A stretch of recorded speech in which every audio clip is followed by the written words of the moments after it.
Welcome to the third episode of the Mantra podcast, a podcast where we dwell deeper into the minds of the CXOs to figure out what next. As you know, the pandemic has fueled an exponential growth in the digital health solutions, including telehealth and customer facing health platforms, which are key to improving patient care abilities and reducing healthcare costs. It is no surprise that the healthcare organizations are increasingly undertaking these initiatives. Today, I am in conversation with Dr. Shanila Laiju, CEO of Medcare Group in UAE, and Parag Sharma, CEO at Mantra Labs. Here we'll be talking about upcoming trends, opportunities, and challenges in creating better digital experiences for the healthcare ecosystem in the MENA region. Dr. Shanila started her career as a specialist in dentistry and gradually moved into hospital administration. With over 18 years of experience, ranging from a clinic supervisor to operations manager, group COO, and then CEO, her journey in healthcare has been amazing, creating exceptional experiences for patients, staff, and physicians. She is one of the mentors of the Women Leadership Program at Aster DM Healthcare. Dr. Shanila is also a member of the Aster DM Group Senior Management Committee over the past 6 years and has significantly contributed to the rapidly expanding healthcare sector in UAE. Parag is a 2002 IIT Kanpur alumnus who has been instrumental in successfully building products such as FlowMagic, a visual AI no-code application development platform for businesses. A keen technologist at heart, he is focused on bringing to fruition Mantra Labs' vision to be a global leader in AI-based customer-centric intelligent experience innovations. Thank you so much for joining Dr. Shanila and Parag. Thank you, Divya, for having us here. Thank you, Divya. Pleasure. All right, so shall we begin? Yes. Sure. I'm excited. Sedentary lifestyles. Talking about sedentary lifestyles, according to the International Diabetes Federation, the Gulf region ranked highly for the prevalence of diabetes globally in 2019.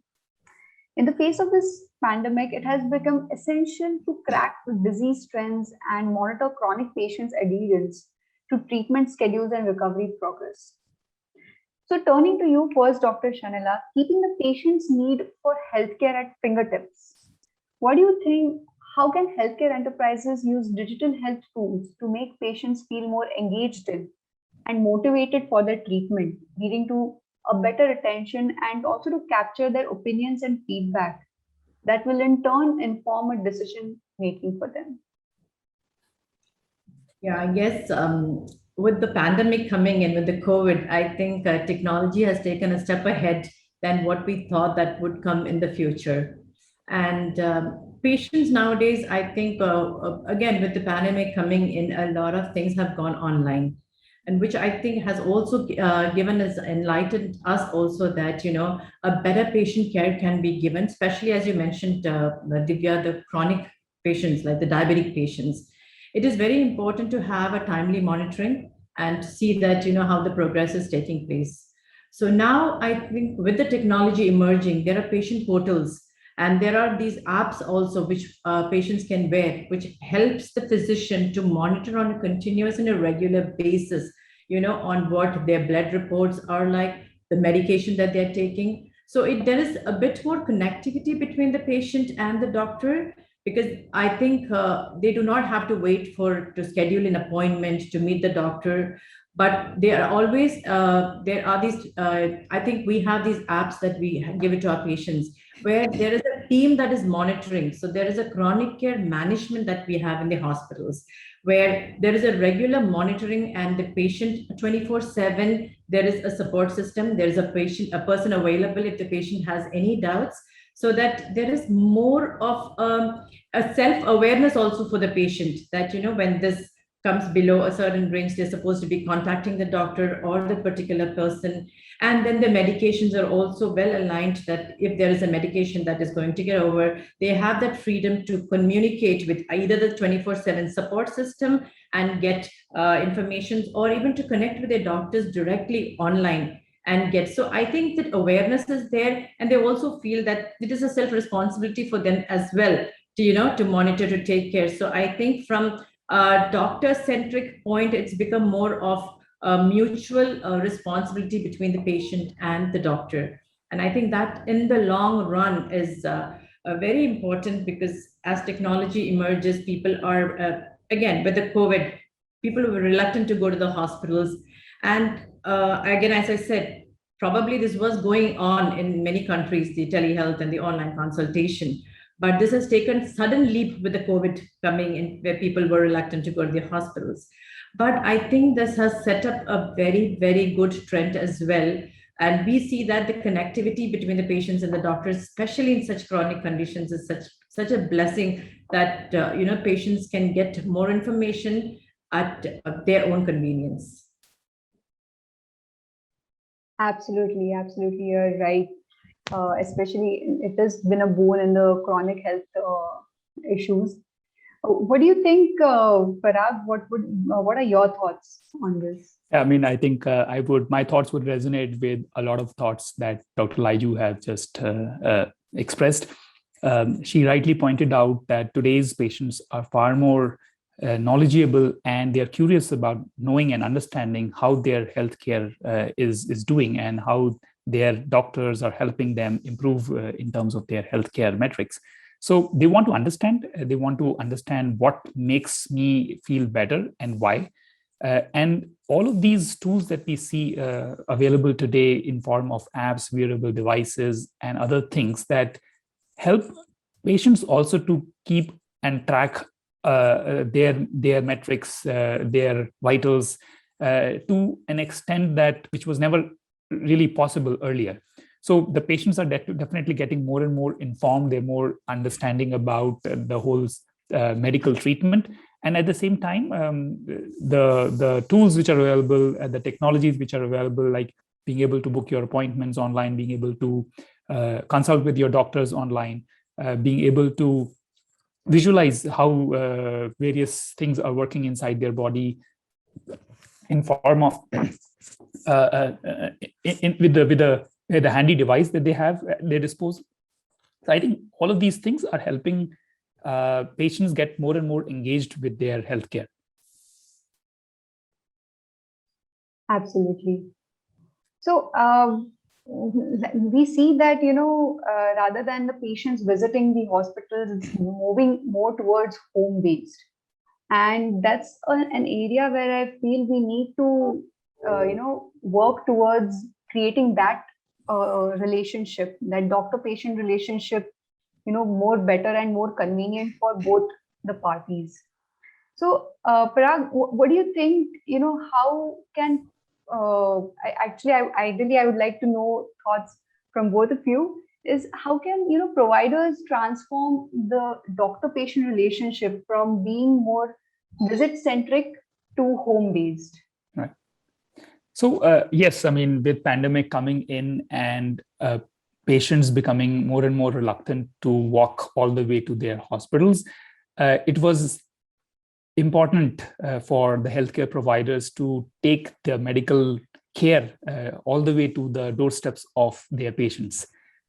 Because ultimately it was important for patients to get and continue to get the care that they need. And at the same time, for business reasons, hospitals and healthcare providers also need to understand, okay, if patients are not coming all the way to my hospital, what can I do different that I can still provide the same level of service and be able to do the same or even more business and provide the healthcare to my patients. So technology adoption definitely has come as a big blessing for healthcare providers, in the form that today they really do not need the patients to walk all the way to the hospital. They can take the consultation services back in the living rooms of their patients through teleconsulting devices. Even if like you really need an appointment and you need to visit a doctor for maybe serious ailments, you can still take those appointments online. You can make the payments, even if either you are the payer or it is your insurance who is the payer. So all of this integration, either directly with patients or between hospitals and their payers, now with digital technologies coming into the picture, even that integration has become more and more convenient, which was not possible earlier. So it has become extremely easy for not just patients to get medical care, but also for the hospitals to manage all of this digitally itself without requiring a lot of manual effort. And that is, I believe, is a direction that most of these healthcare providers should take up, to digitize more and more of their systems, so that the patient experience is enriched and it becomes extremely frictionless and seamless. Sure, absolutely, Parag. You know what, Dr. Laiju, what are your thoughts on More or this? less, I agree with whatever Parag had to say. I mean, that the physician-patient relationship is the main foundation of any clinical care. Mhm. And I think that relationship can have a profound positive and negative implication on the clinical care. So I think, again, with the rapid increase of the telehealth, which again, the COVID-19 pandemic has given it more to the telehealth consultations. So we, in fact, had even developed a whole department of telehealth and home care with the pandemic coming in. And we saw that, there has been such an increased number of consultations that are happening through the telehealth, where, of course, the COVID-19 pandemic had forced people to use it. But now, with even the post-pandemic era that we are moving into, people feel that, at the comfort of their homes, not having to travel, the traffic problems, they can have at that comfort of having to consult their own doctors whom they were consulting at the comfort of their homes. And I think home care again, so where we also provide the laboratory facilities, so people do not have to come like in the morning. If you have to do a fasting blood sugar, patient has to remain fasting for so long, then you need to get dressed, come to the hospital, do your blood test, and then maybe after 2 hours you need to do again another blood test. So all these things, I think, have the home care has eased the patient's life so much that they feel comfortable to have those services rendered to them at the convenience in their own homes.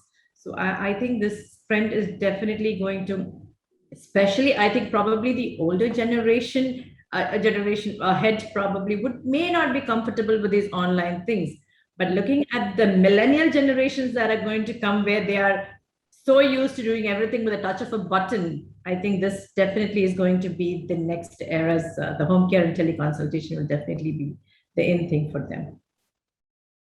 That's very true, Dr. Laiju, because people are actually craving for, better.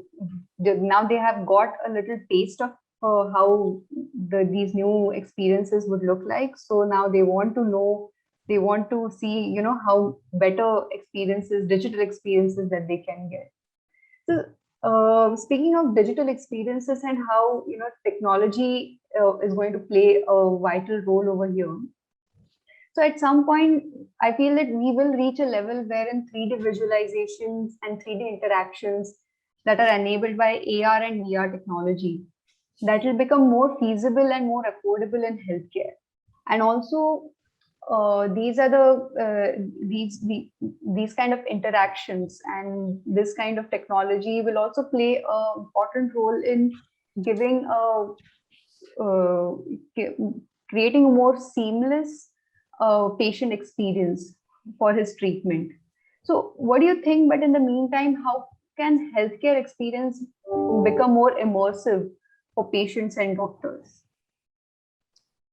So I think in the broader view, as we said now, like how technologies are evolving, the AR, VR technologies, the artificial intelligence, the nanomedicines, the robotic surgeries, I think this will be like the habitual in the healthcare industries, So they are emerging now, but when you look at the healthcare technology, it is transforming from a very primitive to the more advanced techniques, if you look at these days. So which helps, so these technologies help in the early detections, to understand the diseases better. And there's improvised treatment methods with these tools in place. I think so the augmented reality and the virtual reality, so probably not everybody, so they are VR. So they are intelligible in making decisions for those conditions and giving a clearer and more easier decision-making processes for the clinicians. So as we catch up in this emerging AR, VR technology in this healthcare industry, that it helps to aid and it helps to immerse the various techniques that aids to do more, the complex simplicity of the procedures and understanding it better, giving a more clarity to the physicians in the treatment methods. So there are various medical technologies that facilitate to explicit to the patients, about their health and what line of treatments to be chosen. So I think that gives an upper edge to the patient also to understand a broader perspective of their treatment modalities that the physicians are going in for. And that makes it more comfortable. And as how we see people are not really convinced with just the old technology. Doctor says, okay, you're in for a surgery. They do a lot of research nowadays and see what are those methods that could be done to have the minimally invasive surgeries, and nobody wants to go in for. So people are also very knowledgeable of the fact that they just need to know what is the best for them. So as much as we think that maybe they do not know what is the technology, I think sometimes our doctors tell us that patients do come and talk to us, and we sometimes get confused to the amount, the extent of knowledge that they care. So we also have, I think all the hospitals and the healthcare facilities, they would be using a lot of VR tools now. So to give you an example, we have this QFR non-invasive software, which we have in our cardiology department, which helps us to identify the stenosis without really inserting those pressure wires, which we need to do before. And I mean, a lot of things. I mean, I do not want to name the whole list of it, but certain things like in the women, I mean, in OB-GYN cases, the 3D images, 3D to 4D images now that are there, the happiness that a mother sees when, an ultrasound is given to her with the shape and size and how her baby looks, like unlike a scan before where we just could see a black and white picture and it is not very clear. So I think during the pregnancy, I think nothing can be better than seeing your baby, how the shape and form looks like.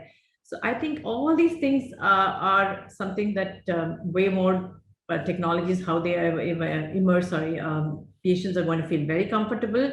And at the same time, the doctors are also going to feel, that more comfort in explaining to the patient the level of the treatment that they're going to give and the outcome of the results.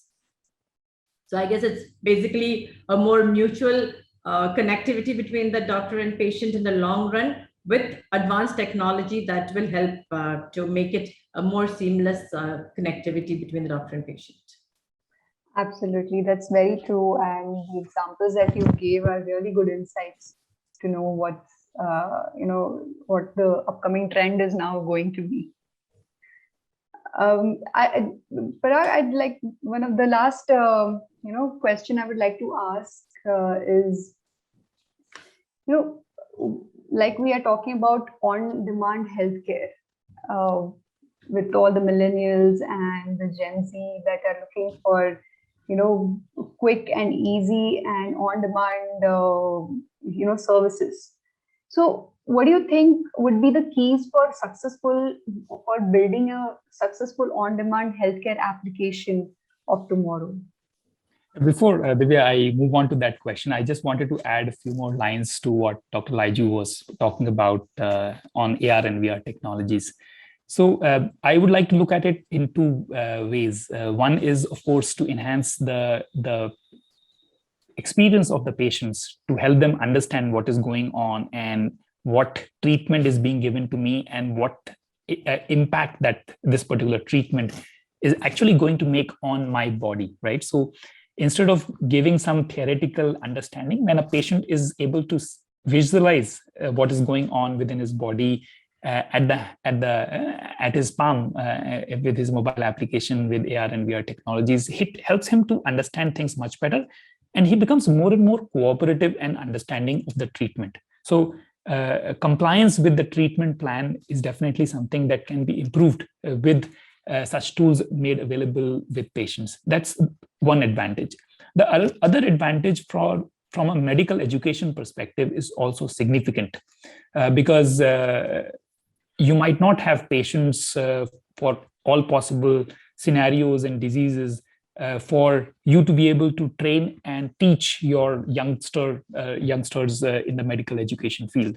So what you can do is you can create those AR/VR models and render them and show it to them that, okay, in case the problem is this, then this is how you're going to plan your treatment. So it becomes easier for analyzing education of the people, and then even examining whether they've understood the treatment plan, whether they can think of a treatment plan which is in line with what would be the most appropriate plan given the circumstances that the patient might be in. So those are primary two big rewards that can come from these technologies.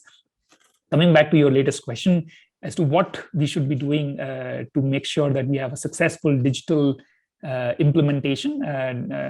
So the first thing is this, that you really need to think in terms of cross-channel support. Of course, I mean, patients use WhatsApp for doing a lot of their interactions. A lot of social interactions happen on WhatsApp. So it makes a lot of sense for hospitals to extend their appointment booking and other such services to the WhatsApp platform also, in addition to their own mobile application. Because while you might want to go to, let's say, a mobile application for doing a lot of their course, but in case if all of those APIs are seamlessly integrated with WhatsApp platforms as well, then as a patient, I don't really need to download an additional application.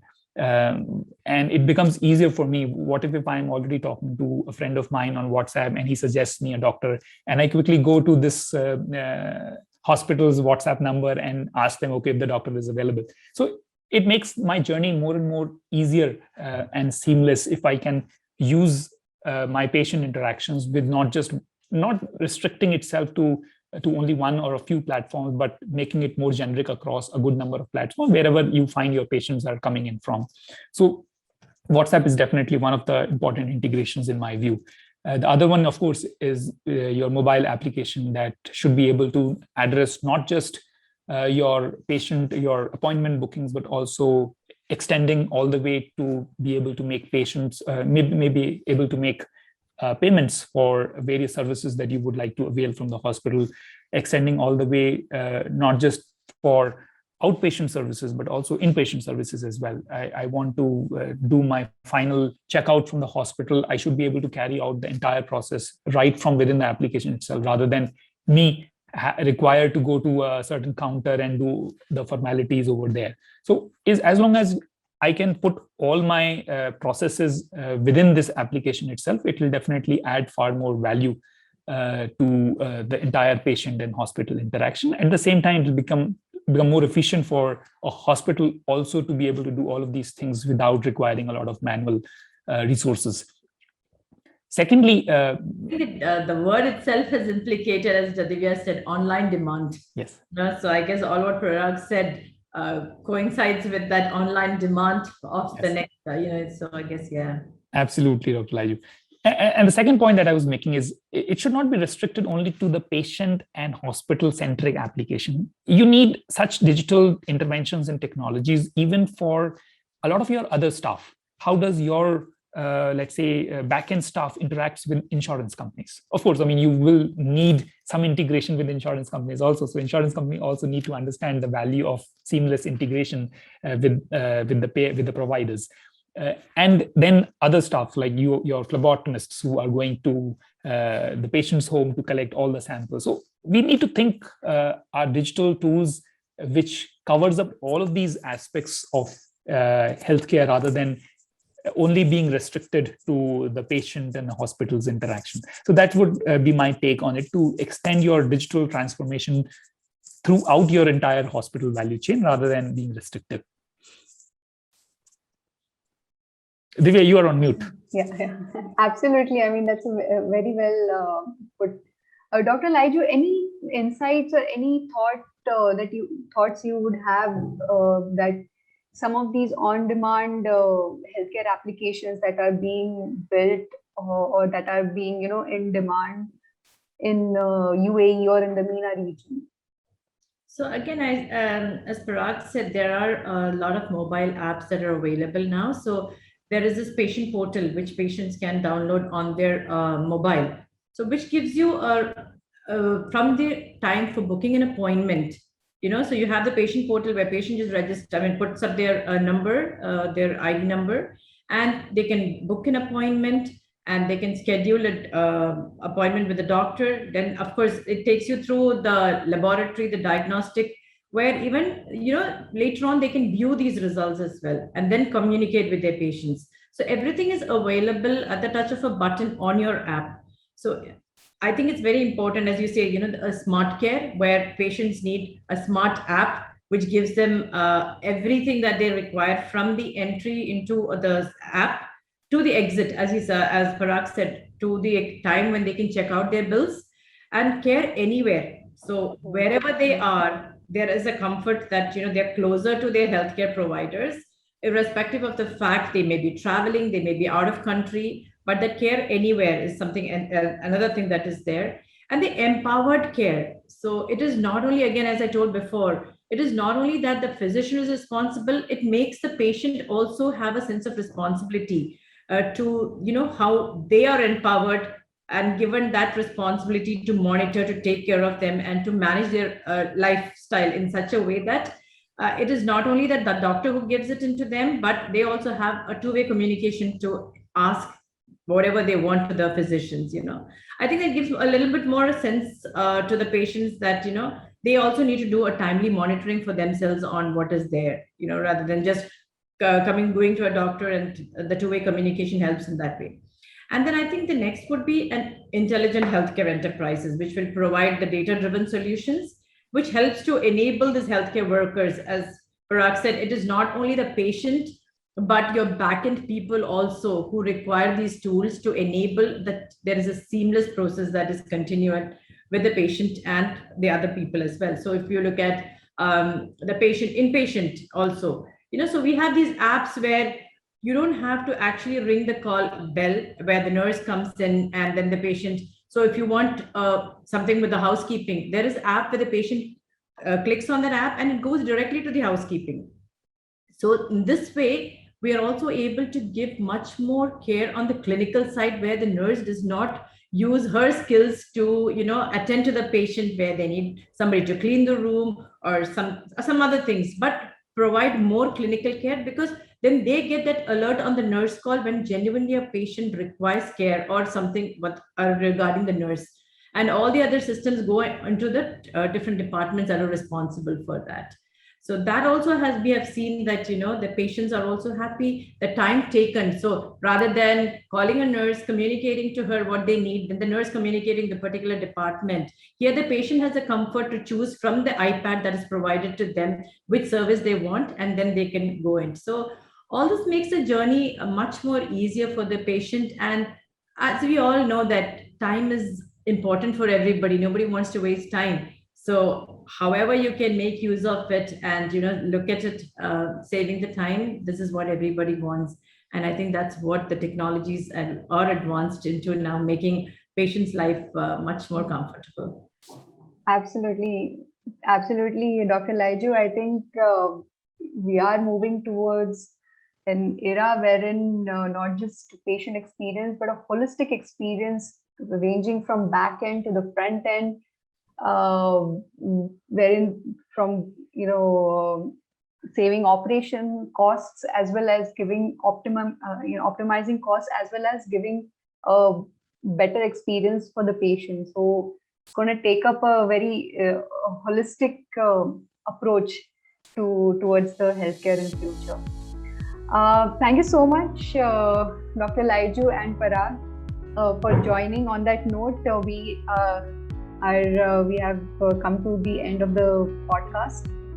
Thank you so much for taking out time and joining us on this episode of the Mantra podcast and sharing such valuable insights on the current digital health trends in UAE. Thank you so much, Parag, for participating in the session and sharing your perspective as well. It was indeed a very interesting conversation. I thoroughly enjoyed it. So thank you so much. Here ends our third episode of the Mantra podcast. And stay tuned. We'll be we'll be joining with more such industry experts and sharing such wonderful insights. Thank you. Have a nice day. Thank you. Yeah. Thank you.